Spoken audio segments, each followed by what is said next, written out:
Hello, welcome student. We are going to read this chapter, work, life and leisure. बेटा इस chapter में हम last कई city के बारे में हमने पढ़ा है।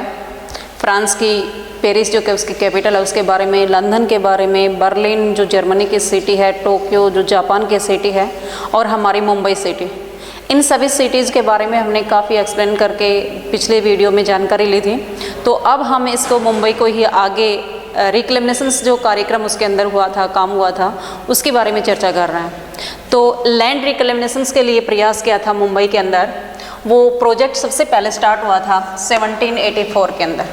वो स्टार्ट किया था मुंबई के गवर्नर विलियम हॉर्नबाई ने। उसके अंदर जो फ्लड एरिया था, जहाँ पे ओशियन से बार बार पानी आ रहा था, उस पानी को वहाँ से विड्रा करने के लिए उसके अंदर उससे ओशियन के साथ में एक वाल बनाई गई थी, एक दीवार बनाई गई थी, जो बाद में मरीन ड्राइव जो आज बनी हुई है वो उसके साथ में ही बनी हुई है। तो उस एरिया के अंदर पानी को दूर करने के लिए या उस दलदल भूमि को सुखाने के लिए उसका रिक्लेमेशन किया था, जो सबसे पहले स्टार्ट कर काम में हो चुका था। इस रिक्लेमेशंस के लिए हमने इसके अंदर जानकारी मिलेगी कि इसके अंदर गवर्नमेंट और प्राइवेट दोनों ही कंपनी ने इसके अंदर अपना प्रोजेक्ट दिया था, यानी कि अपना काम किया था। उसके अंदर जो सबसे मेन प्राइवेट कंपनी थी वो थी दी बैक वे रिक्लेमेशंस, जिसने 1864 में उस मुंबई का रिक्लेमेशन करने के लिए प्रोजेक्ट का पर काम करना शुरू किया था।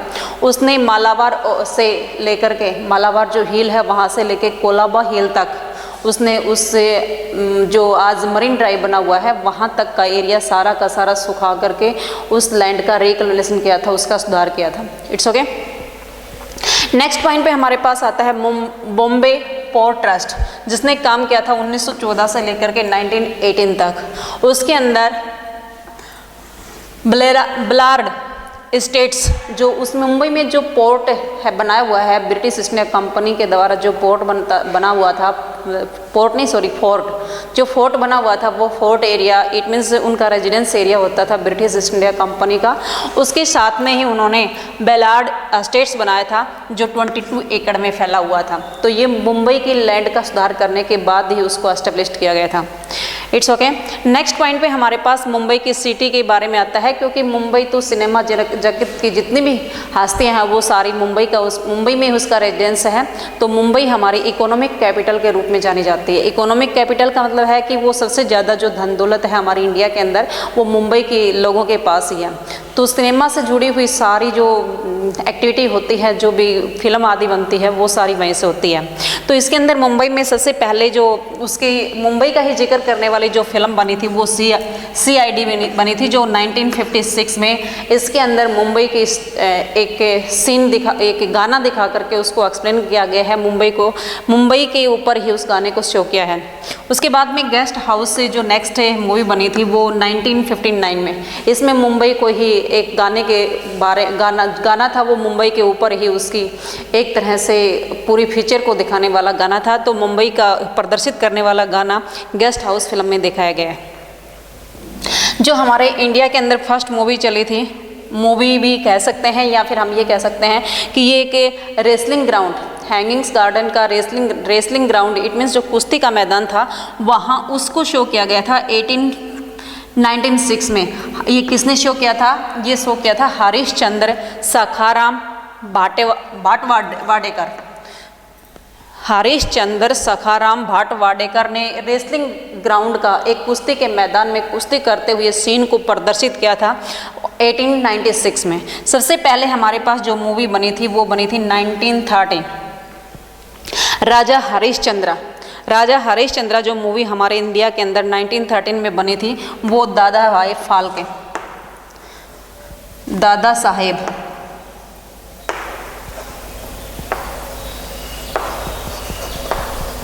फाल्के ने बनाई थी। तो आज हमारे पास फिल्म जगत से जुड़ी हुई जो भी हस्तियां होती हैं उनको जो अवार्ड दिया जाता है वो दादा साहेब फाल्के पुरस्कार दिया जाता है। वो इसीलिए क्योंकि सबसे पहले फिल्म बनाने वाला दादा साहेब फाल्के ही था। उसने राजा हरिश्चंद्र हमारे देश के अंदर सबसे पहले मूवी प्रदर्शित की थी। इसके अंदर मुंबई में हमारी इंडिया के सभी कॉर्नर से आकर के उसके अंदर अपने आप को एक एक्टिंग में या फिर एक नेता के रूप में प्रदर्शित करने के लिए हमारे इंडिया के सभी कोने से, पंजाब, बंगाल, यूपी या फिर साउथ इंडिया, सभी कोने से आकर के उसके अंदर मूवी प्रस्तुत की थी। इसलिए हमारे इंडिया के मूवी के अंदर सभी प्रकार के कल्चर को शो करने वाला है।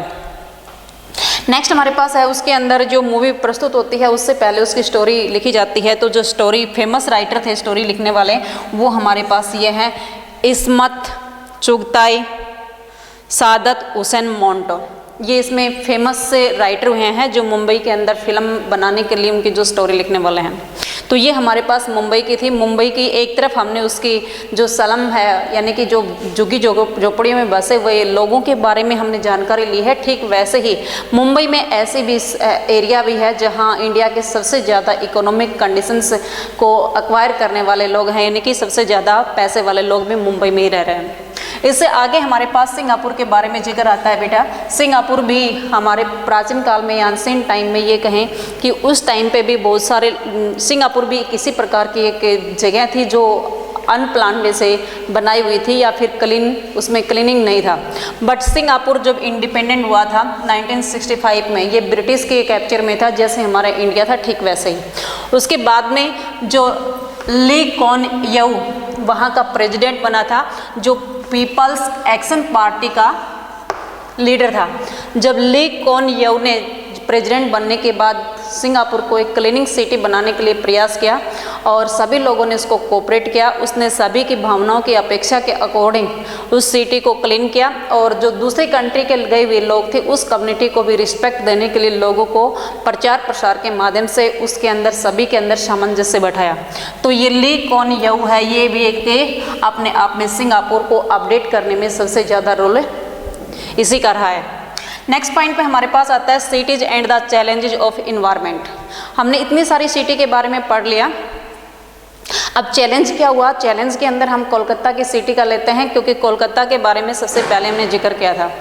तो कोलकाता सिटी जो हमारी पास डेकोरेट सिटी है जिसके अंदर डेवलप्ड काफ़ी हो रहा है, बट एक कोलकाता दलदली भूमि पर बसा हुआ सिटी है क्योंकि वहाँ पे जो हुगली रिवर आ रही है वो और नीचे से जो ओशन का पानी है वो सारा उसके साथ मिलकर के वो दलदल एक तरह से उसके अंदर जो मिट्टी है वो सूखती नहीं है और एटमॉस्फेयर में नमी हमेशा बनी रहती है। तो जो मॉइस्चर है वो स्मोक को ऊपर जाने से रोकता है। तो वहाँ पे इंडस्ट्रीज लगी हुई है। वहाँ पे रानीगंज की जो कोयला खाने हैं,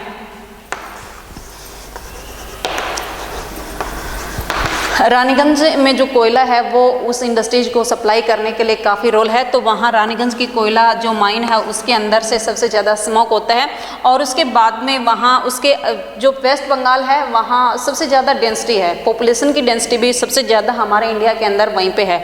और राइस प्रोडक्ट स्टेट भी वही है, सबसे ज़्यादा राइस प्रोडक्ट करने वाली स्टेट हमारे पास वेस्ट बंगाल है। तो जो राइस से तैयार होता है उसकी जो भूसी होती है, उसका जो वेस्ट मटेरियल होता है वो टालीगंज जो एरिया है उसमें उस एरिया के अंदर उस भूसी को जला करके स्मोक आदि यानी कि डस्ट ज़्यादा धुआं की जैसा जो पॉल्यूशन है वो यहाँ पे ज़्यादा फैलाया जाता है। उसको कंट्रोल करने के लिए वहाँ के गवर्नमेंट ने लोगों ने यानी कि ये कहें कि जिस टाइम पे हमारे पास ब्रिटिश ईस्ट इंडिया कंपनी थी तो उस गवर्नमेंट ने स्मोक अमेंडमेंट्स एक्ट पास किया गया। वो क्या था 1847 और दूसरा क्या था 1853। कुछ हद तक तो इनके प्रयासों से वहाँ स्मोक के ऊपर कंट्रोल भी किया गया, बट इंडस्ट्रीज़ के जो स्मोक है डस्ट है उसको तो कंट्रोल कर सकते हैं क्योंकि उसके ऊपर पनिशमेंट होता है, फाइन होती है तो वो कंट्रोल हो जाता है। बट जो डोमेस्टिक पर्पज होता है जिसके अंदर हम अपने घर में यूज करते हैं उसके अंदर सबसे ज़्यादा स्मोक निकलता है और हमें हमारे सराउंडिंग के एरिया में उसके बारे में पता भी नहीं चलता है, लेकिन उसको कंट्रोल करना बहुत मुश्किल हो गया। तो यहाँ पे जो स्मोक के लिए जो प्रयास किया था उस टाइम पे एक एक्ट पास हुआ था 1863 में। तो कोलकाता फर्स्ट इंडिया की सिटी बन गई जो स्मोक के लिए एक्ट पास करने वाले थे। इस प्रकार से कोलकाता के अंदर इतनी ज़्यादा वहाँ पॉल्यूशन होता था कि उनके जो प्लांट्स या ट्रीज थे वो सारे ग्रीन के बजाय ब्लैक दिखाई देते थे। एटमॉस्फेयर, अगर वो कपड़े भी सुखा भी देते थे तो वो भी सारे थोड़े समय के बाद में वो फेड हो जाते थे, इट मीन्स उनका कलर ब्लैक दिखाई देता था। इतनी सारी स्मोक थी। तो वहाँ पे लोगों के पास एक सबसे बड़ी परेशानी ये थी कि कुछ समय के बाद में लोग ये कहेंगे कि पेड़ पौधे हरे नहीं बट ब्लैक होते हैं। तो इतनी सारी डस्ट पे कंट्रोल करने के लिए सबसे पहले वहाँ पे जो कानून पास किया था उससे कुछ कंट्रोल हुआ था, वो हुआ था 1863। कानून तो एक्ट तो पास यहाँ से भी हो चुका था बट उसके बाद में कंट्रोल यहाँ से हुआ था। ये था कोलकाता सिटी का एक पोल्यूशन फ्री बनाने की सिटी, मुंबई के बारे में और ये सारी सिटी के बारे में हमने इसमें जाना है। It's okay.